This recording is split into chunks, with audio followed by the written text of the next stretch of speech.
Remember last week when I said that I was positive we were going to get some kind of logical explanation for Shin willing Sakamoto's heart to work, as he said? Well, I got some news for you.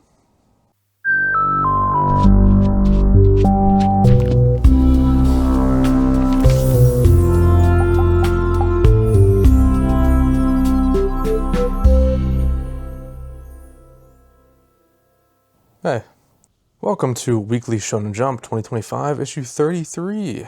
Sakamoto Days taking the cover this time, and looks pretty good. I like it. It's a solid little illustration. Nothing much to say about it, nothing to write home about, but it's cute, summer vibes. Yeah, for the first time on this channel, no new series to talk about this week, so we're just diving straight into Sakamoto Days. So let's just get started. Get this man a gun. Sakamoto Days, chapter 222, Protect. I start off with a really good cover page, which has...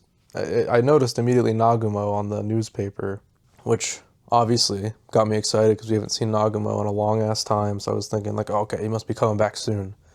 But no, he's here this chapter. That's pretty much the only highlighting detail of this chapter, to be honest. It's just, Nagumo meeting up with the other members of the Order after the whole incident just happened, finally showing up and doing something, quote-unquote, and just talking about the resolve, and they all kind of band together in the end. And yeah, that's pretty much the Nagumo stuff. That was the exciting part.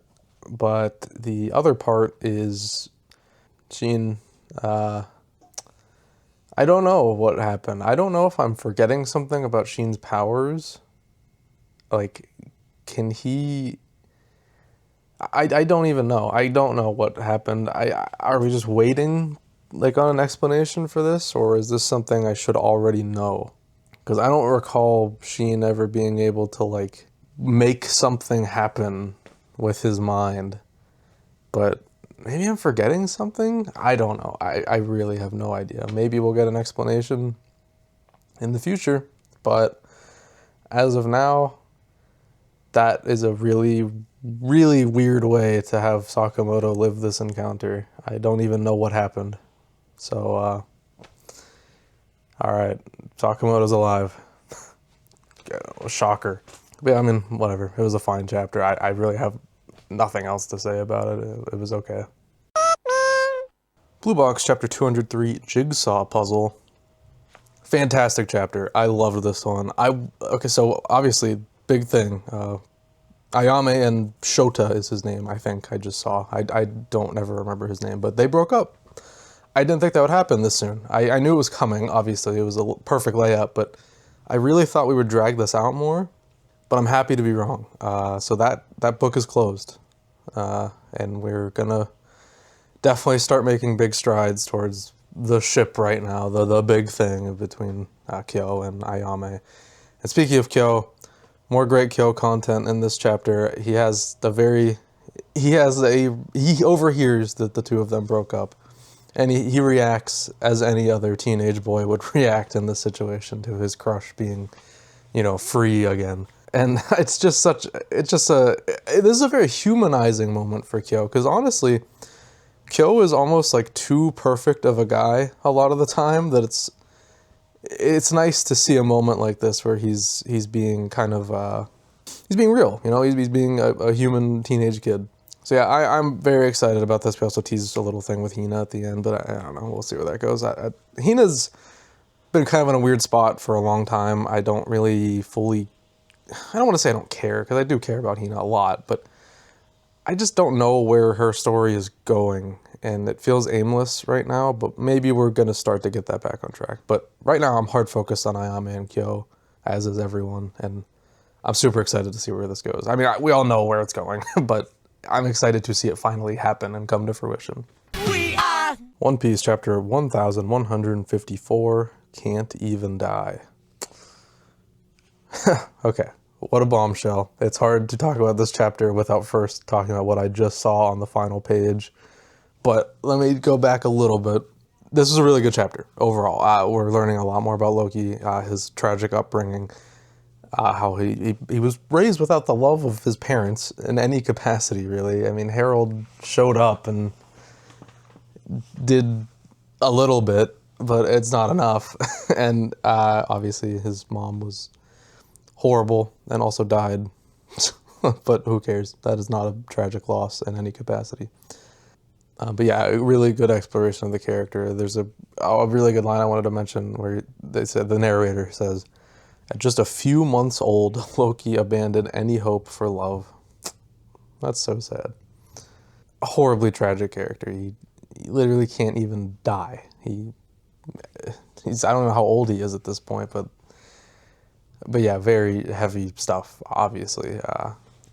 This flashback is doing an incredibly good job at making me much more sympathetic towards Loki. I always had that a little bit, but this is obviously really clicking in like what the deal is with him, and it is abundantly clear at this point. But big thing, Rox is here. We made it. He is finally shown off, and he looks sick. And also, he is the father of Blackbeard. Wow. Massive. I was not expecting this at all. Wow. I'm just stunned. We really finally have Rox in the flesh. We're seeing him. I just can't believe it. This is such a huge moment. This is something I've been waiting for an incredibly long time now, it feels. And we're here. We're just here. This flashback could very well turn out to be something even bigger than we were all thinking. But I can't be certain.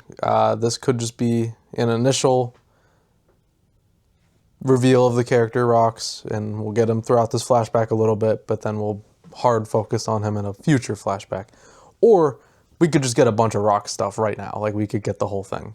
I don't see that happening as much as I want it to happen, but this is about Loki, and we got to keep focusing on Loki. I don't want Rox to take the spotlight away from Loki right now, which is a mild concern I have at the moment. I'm hoping this is sort of just a cameo. Not a cameo in the sense that this is it. I want him to do a little more. I want him to, impact Loki's life in a big way, which I'm sure he will shortly. I hope he doesn't stick around a whole lot, because having a lot of Rox content right now, I think, is a bad move if we're trying to endear the audience to. Anyways, amazing chapter. I loved this one. Definitely a strong contender for chapter of the week, but we got a lot of the magazine to go, so let's see what we got. Ichi the Witch, chapter 42, Awareness. Another excellent chapter. The bulk of this that I really want to, we do stuff after what I'm about to talk about, but the main thing I want to talk about is Ichi in his mind space or whatever, talking to his magics, because this was really great. There's a specific line after Ichi gets all cold with Bakugami, who he has now acquired, where Uroro says he came back from that hunt with something even worse than that annoying magic, and that is the awareness that he's in charge. Ha, that is awesome. This is so cool. I love this concept now that Ichi's kind of, he's realizing that, like, these things that he acquired by legit means, he completed their trials, he's in charge, he commands them. And the fact that even Uroro is kind of getting a little fishy and worried about this is really cool. I love that a lot, and we do get a few moments after Ichi wakes up from this talking about Gokuraku, about to meet the witches and stuff, and how he was on their wanted list, so this will probably be an interesting conversation. Yeah, really great chapter. I like this one a lot. From one witch to the other, we have Witch Watch, chapter 209, The Great River Crossing Problem. I kind of have nothing to say about this chapter, I'm going to be honest. I finished it, and I was like, okay, here we go. I got to record this segment. And I don't know. It was fine. I don't know. It's another Khan moment. I do love Kanchi. He's great. But it's not super about him. He's just, like, naked and moping. And it's funny, but I don't know. I didn't really feel anything in particular from this chapter. It didn't really make me laugh. It was just like it's like a mild chuckle at the most, or like a grin. Actually, is probably the most it got out of me. You know, it was fine. I can't complain. It's a Witch Watch chapter, like your average run of the mill like subpar Witch Watch chapter. But we did just have a really good one last week, so whatever. There's a balance to these things. Ping-Pong Peril Chapter 2, second match. Guys, I don't want to call my shots too early, but I think I love this series. I'm not going to lie. This is so fun to read, and it's such a unique concept. And this chapter just sold me on the idea even more. So the big thing is, this is the second match, and his opponent, he runs a bar. And he's like, oh, we don't have a table to play on. What are we going to do? But he's like, no, this bar table is our table. Because the rules just indicate that you just need a flat surface, a net, and paddles and a ball. And they have all that. Doesn't matter what the table looks like. And that is just so cool to me, I love that. Like, this is making me excited for the future of the series. This is how you start a series. Show me something unique, but not like too crazy, so I can be excited for what is to come. As long as this mangaka is actually creative and inventive enough to keep it fresh. Which, hopefully he is. Or they are. Yeah, just awesome. So we're playing ping pong at this weird, unorthodox angle, and it's just so cool to watch. I really enjoy it a lot. There's also a cool moment at the end where, the guy's like, oh, I have a reason to win too. I'm doing this for my daughter to pay her hospital bills. And the main character, whose name I forgot, unfortunately, it'll come into my mind eventually as I keep reading, but it's not stuck yet. But he's trying to psych himself up because he's like starting to feel bad for him. So he just like punches himself in the face, and he's like, I don't care about your daughter. Which is not true, but just the fact that he says that out loud, shows his resolve. He's really trying here to win. Truly loved it. I think this series is going to be a lot of fun going forward. So great stuff. Very excited for more. What are you doing, step bro? Neway's Exorcist Chapter 106, Wedding Showdown. It's funny, this whole wedding thing, like this arranged marriage type deal, when I was reading this chapter, I just kept thinking to myself, man, this subplot is so boring. I don't care. I can't get behind it. And then I thought about it more, and I was like, this wedding thing was the A-plot for a while, or at least it was trying to be.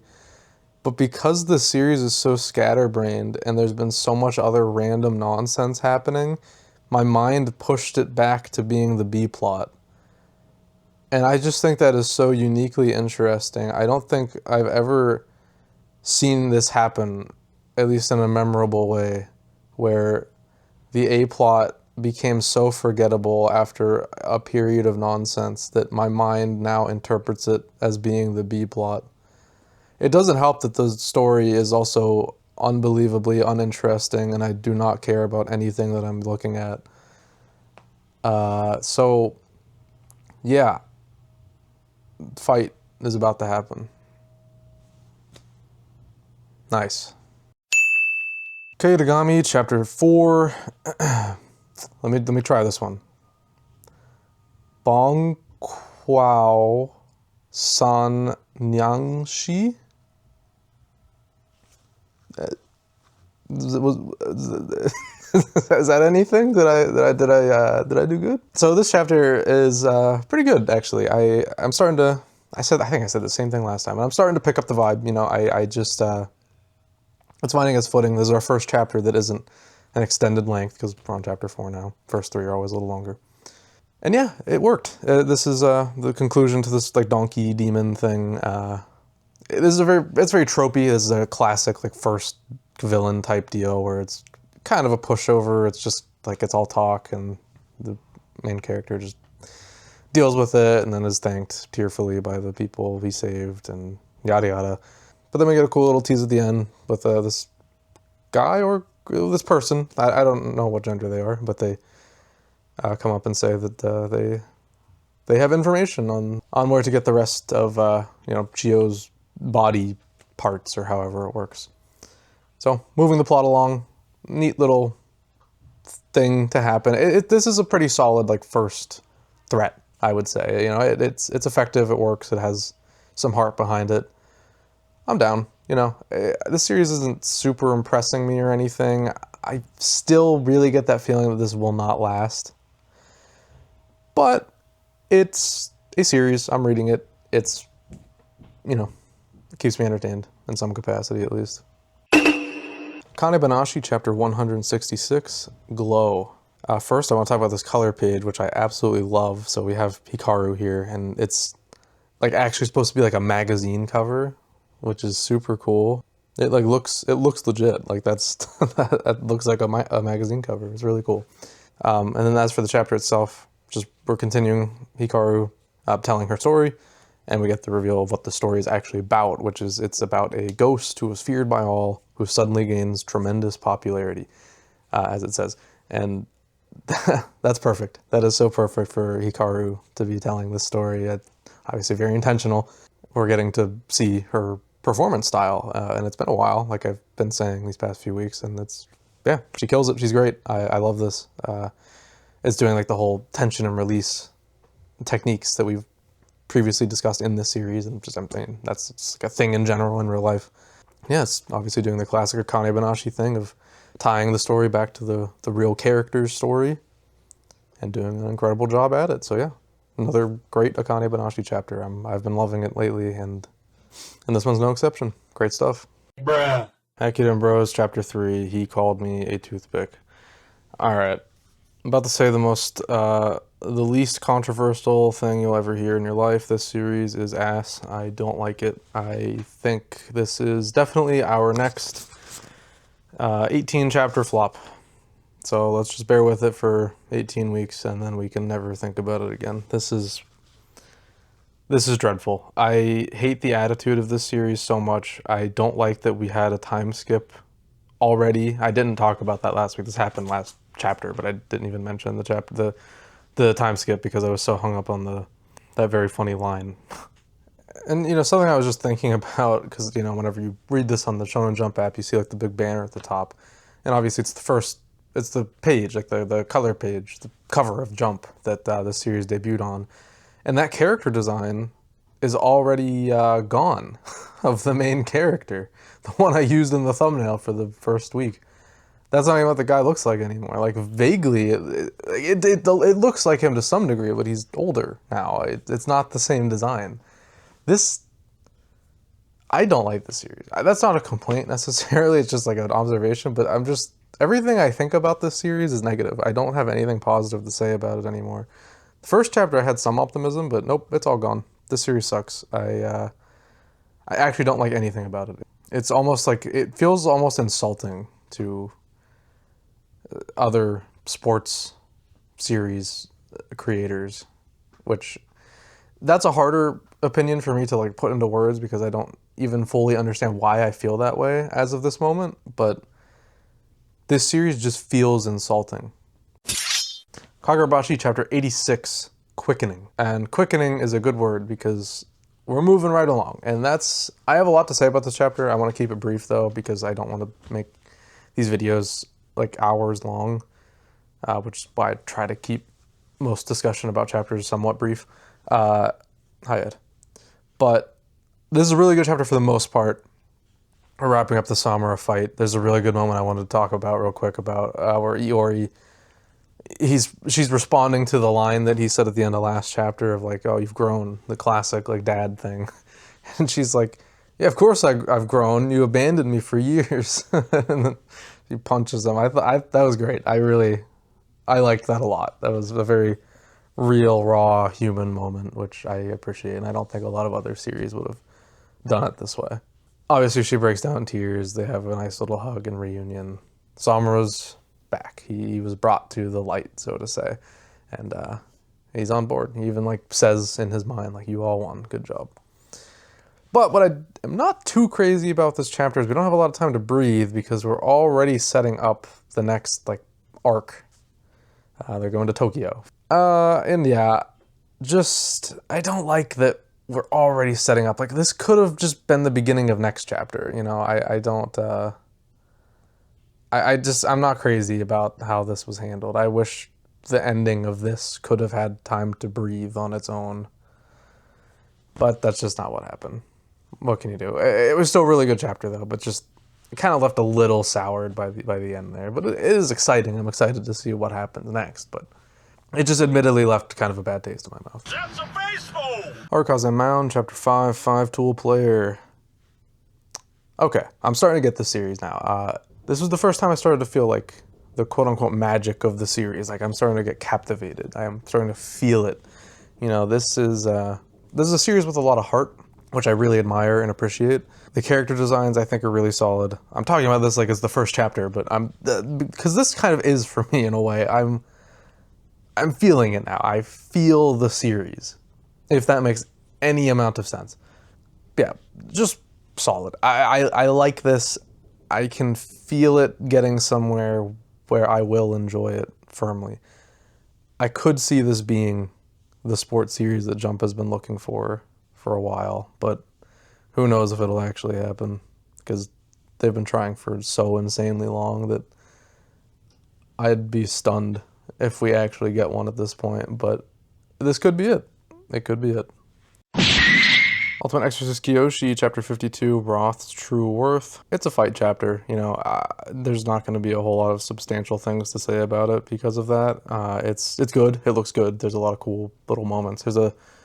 I'll put it up on screen probably, there's a little, not little actually, it's almost a whole page, but there's a panel where the two of them are in front of a moon. It looks really cool, I like that one a lot. But other than that, you know, it's a fight. This is like your average, like, middle of a fight chapter. There's really not a whole lot of big revelations or like advancements to the fight. It's just they're exchanging blows, and it's cool. It's cool to look at, but nothing of substance here to talk about. It's neat though. I did enjoy reading it for sure. You what? Kill Blue Chapter 109, Farewell. So as much as I rag on this series all the time, I have to admit I was kind of locked in for this chapter. It was pretty interesting, I gotta admit. So thankfully my concerns are a little less bad. I still don't feel great about this, but in terms of writing and story, I think this is interesting. So Norin is actually an adult. She's exactly like Ogami. As I was talking about last time, wasn't sure which way it was, but yeah, still not, from a real life moral standpoint, this is still all over the place and weird. It's a mess. Anyways, regardless, this is a cool chapter, actually. I am kind of, for the first time in maybe ever, I'm kind of interested to see where Kill Blue goes. I think this is a pretty interesting setup for maybe a final arc. Who knows? But yeah, it's certainly neat and engaging. I can't deny that. I am interested to see what happens, which is, I think, maybe the first time actually in this entire series where I felt that way. So kudos to that. Kind of impressed. Let's see where it goes. Me and Roboco Chapter 241, Karaoke and the Gang. Really great color page here of them doing karaoke, obviously. And the chapter itself, it's one of those Roboco chapters where it is funny and entertaining, but it's also a massive advertisement, and it's very hard to ignore that fact, because essentially we have them singing, they're just singing anime openings, and they're showing the thing on screen, they're saying like who's saying it, what anime it's from, yada yada, and it's just like, the gag is just like, oh look, they're singing it in a funny way, or they love it so much, or whatever, and that's the joke. It's just advertisements, pretty much. But I respect it. I recognized like 90, all of them actually. I think every single one I recognized. I like the Hunter x Hunter little thing in there. Always appreciate seeing that. The series references Hunter x Hunter all the time, so I shouldn't be surprised. But it has been a little while, I feel. Anyways, yeah, and this all culminates with the fact that, you know, Roboco jokes about the fact that they don't have like a music video PV made about them yet, about Roboco, and they announced that that is actually going to happen now for the 5th anniversary. So, cool.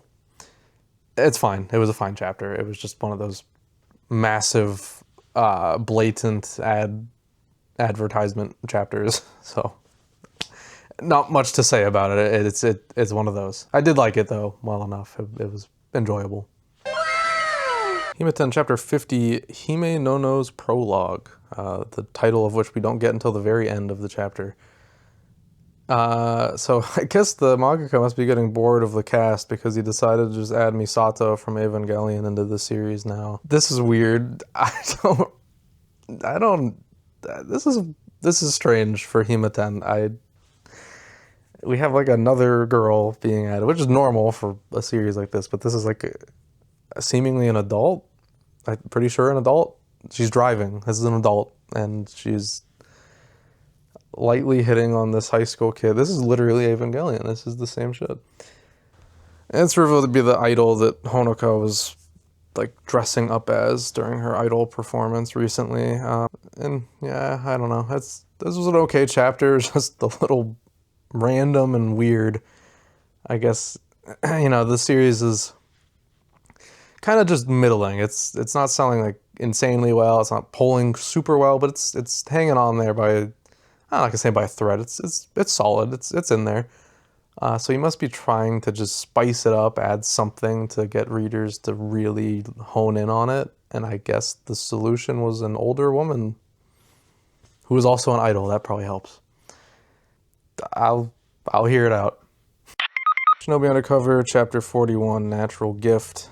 It's more fighting, it's more powers that I don't really care about all that much. It is a shame with the series how as we continue along going down this like more exclusively action, like battle shonen manga route, I am starting to lose interest. I know it's probably just this arc. We've been in it for a while. It's, this whole training thing or whatever it is, training exercise. I barely even remember what this is.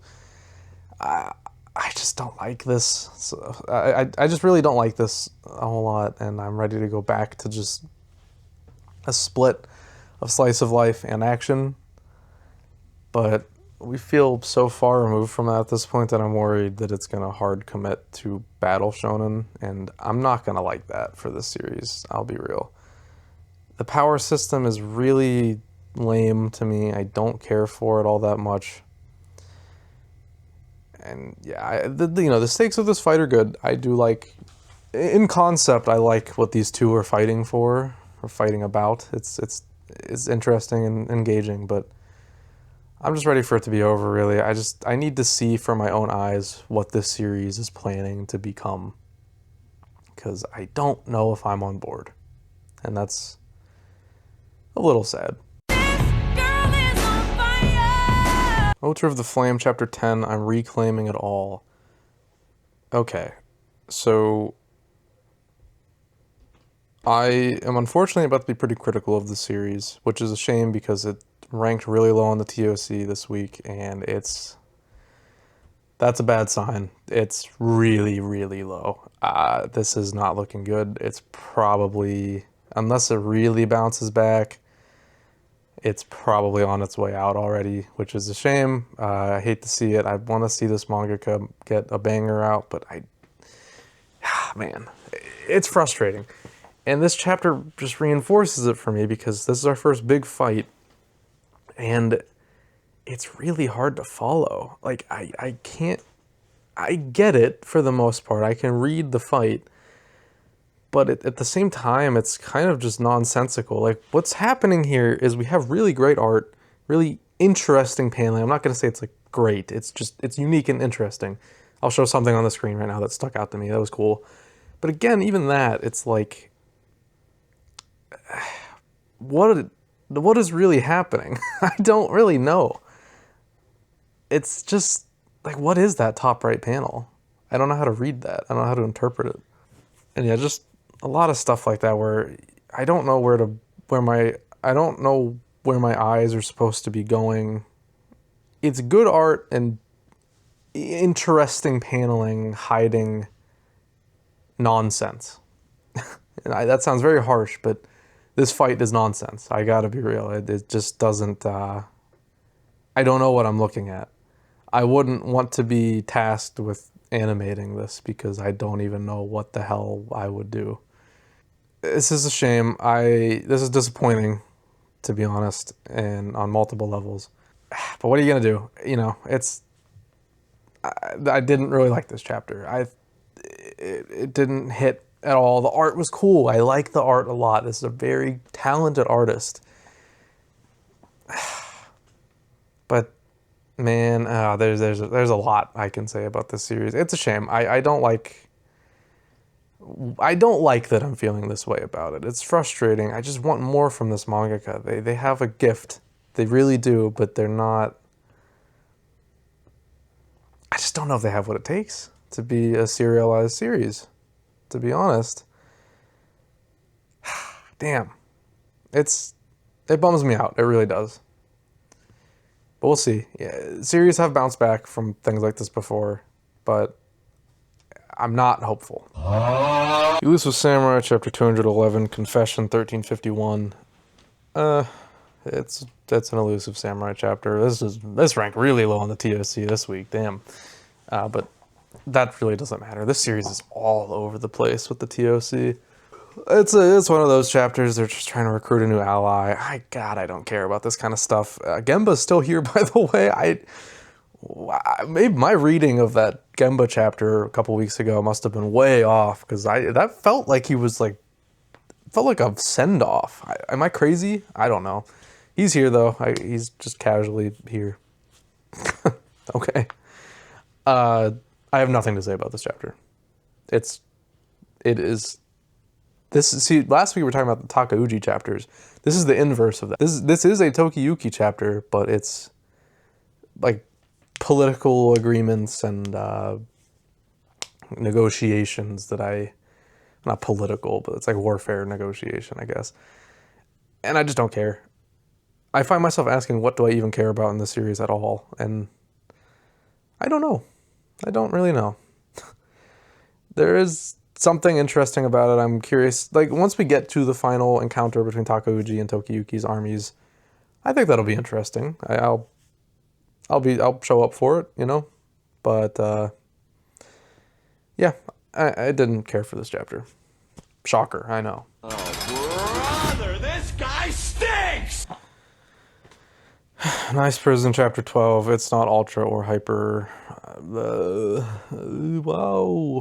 I'm laughing. Oh, God. It's not going to last much longer, guys. This is done.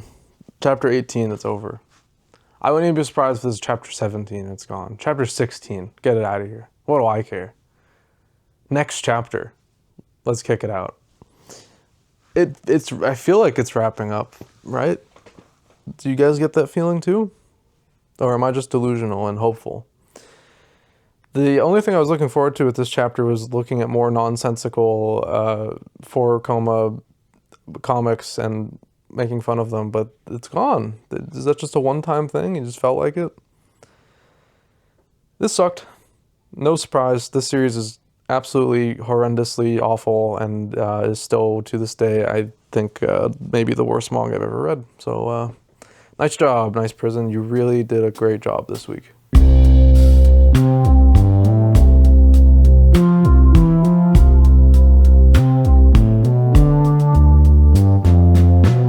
Alright, that's going to do it for issue 33 for 2025 of Weekly Shonen Jump.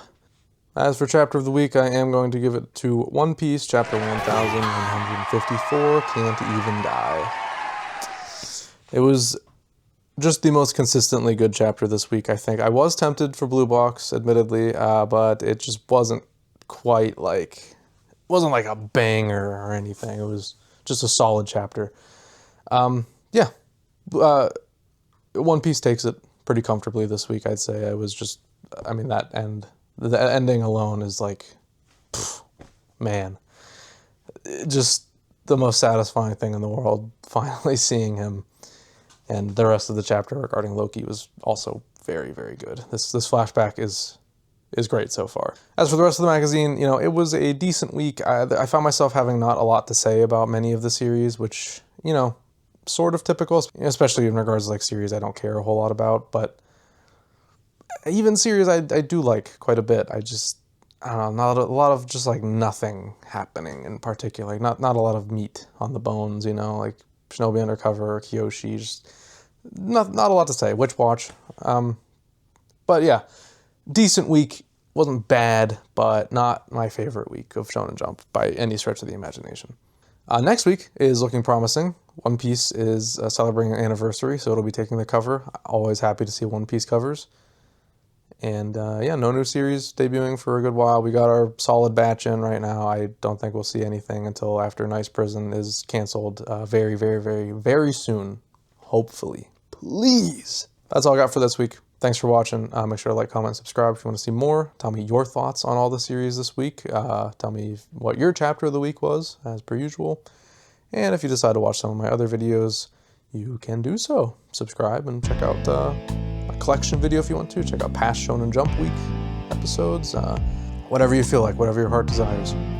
And I'll see you in either next week or in whatever you decide to watch next. Take it easy, guys.